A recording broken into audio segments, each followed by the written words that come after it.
be here. Okay. So I'm going to talk a bit about ScienceBlogs. I'm going to focus, I don't know if I'll give you any secrets that will revolutionize capitalism, but I will tell you a bit about where we came from, what we've been doing, what we've experienced so far, and we'll take it from there. So ScienceBlogs is just a toddler. We are 4 years old. It's a new medium, and it was launched as very much of an experiment in science communication from the folks at Seed. It's very mission-driven site. The goal with Seed magazine is obviously to promote the public understanding of science and science literacy. But with ScienceBlogs, the goal was to encourage public engagement in the discussion and conversations about science. So rather than a one-way kind of journalism newspaper technique that you see with Seed, ScienceBlogs was designed to be a conversation and to engage. It was admittedly a very risky experiment, and it still continues to be an experiment to this day. But we are very, very proud of the risks that we've taken, and definitely from the successes that we've seen so far. I'll tell you a little bit more about that. We launched with 15 bloggers in 2006. Our strategy in blogger recruitment is to pick the best and give them free rein.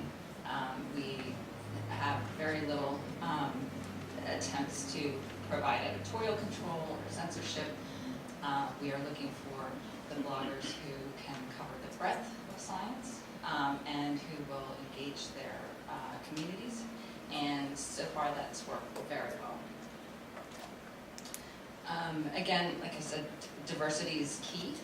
If we're going to really spur conversations about science, we are looking for bloggers to cover topics from across the life sciences. And what we've seen emerge is that as scientists are increasingly taking on the social responsibility to explain their work, and we've seen a lot of that in particular in the last year, ScienceBlogs has really evolved as a direct means of communication between the scientists and the public. So, here we are 4 years later. This chart shows unique visitors, visits, and page views from January 2006 to today. It's very exciting. We've seen basically 4 years of consistent high double-digit growth, which has been encouraging and reassuring. To put that into context with similar sites, we can see ScienceBlogs is the blue line, and we fared pretty well against big brands such as Nature, that's been around for 150 years, New Scientist, Scientific American, and Discover magazine. And so, again, while we're young and in an experiment, we've started strong and we've continued to stay strong, and then particularly in the last quarter have seen some big increases in traffic. So, looking at the numbers, to kind of sum it up, we've published more than 135,000 individual posts.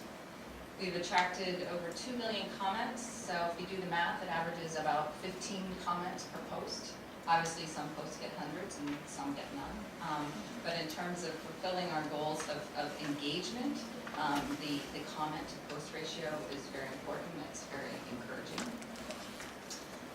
We've generated over 300 million page views, and through our participation with Donors Choose, we, and the ScienceBlogs community, I should say, have donated over $200,000 in support of math and science teachers across the United States. So again, going back to the mission of engagement, social responsibility, we're really pleased to see that the numbers are reflecting our goals.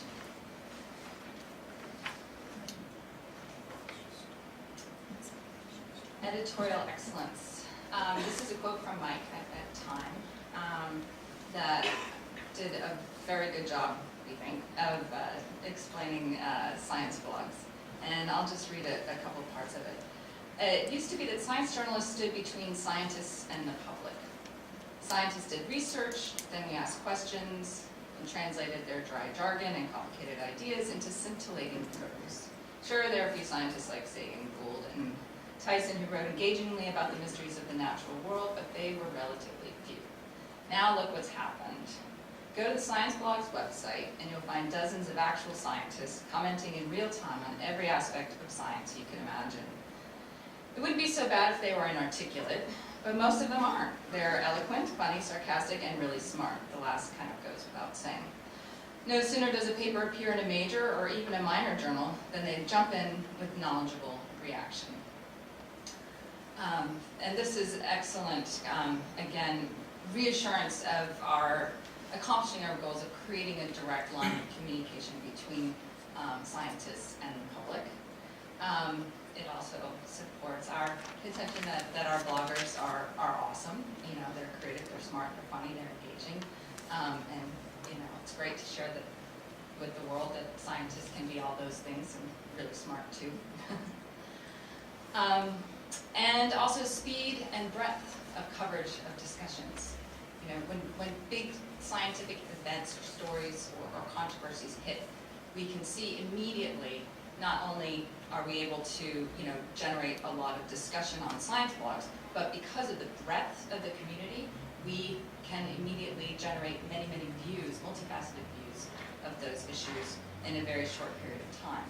And so it's quite useful in terms of trying to understand a major scientific event, rather than just getting a one-way journalist view. You get a kaleidoscope view from many different scientists from different perspectives. So, for example, you know, the climate change debates, intelligent design, things like that that really hit hard. You can come to ScienceBlogs and join the conversation, but also see it from a multidimensional perspective. We've also found that we do serve a role in filling holes in the mainstream media. We have relationships with the New York Times and with National Geographic, where they use our science blogging content to support their traditional journalist activity. So who are these science blog readers? We have a global audience of 2.7 million unique visitors as of today. The median age is 34. 96% are college educated, and a good percentage also have postgraduate degrees. 88% consider ScienceBlogs to be one of their favorite science websites. And 93% have said that they read ScienceBlogs for insights and information that they do not get from other sites. So we're providing a platform for unique information, not just complementary or competing information that they can find in other places. And what's really reassuring is that we've established a very loyal and engaged audience, and 71% have said that they've been reading ScienceBlogs for 6 months or longer. Okay, you ready for the big reveal? How ScienceBlogs works. It's actually quite simple. Bloggers are compensated based on traffic, and we have recently entered into a partnership with National Geographic, who sells advertising and sponsorships across the site to science and technology driven brands, basically. People blog, we pay them some money, we earn some money from that. What makes ScienceBlogs unique? Again, back to my original statement, we feel very strongly that ScienceBlogs is unique, although the blog sphere is blown up, and certainly science